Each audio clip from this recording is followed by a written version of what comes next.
स्वामी समर्थ स्वामींची प्रेरणादायी कथा। जय जय स्वामी समर्थ। आजची कथा सांगते, स्वामींवर विश्वास ठेवला तर जीवनातील कठीण प्रसंगही कसे बदलतात। अक्कलकोटमध्ये एक स्त्री रोज स्वामींच्या दर्शनाला यायची। तिच्या घरात आर्थिक अडचणी, मुलांच्या शिक्षणाची चिंता आणि पतीचा तब्येतीचा त्रास। मनात खूप भार होता, पण तिची एक खास सवय होती।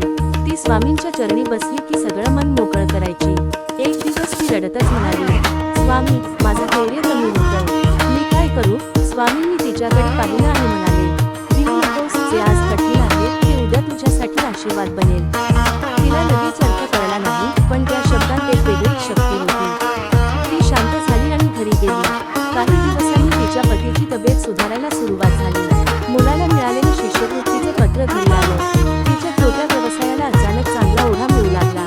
हे सगळं बघून ती खुश झाली।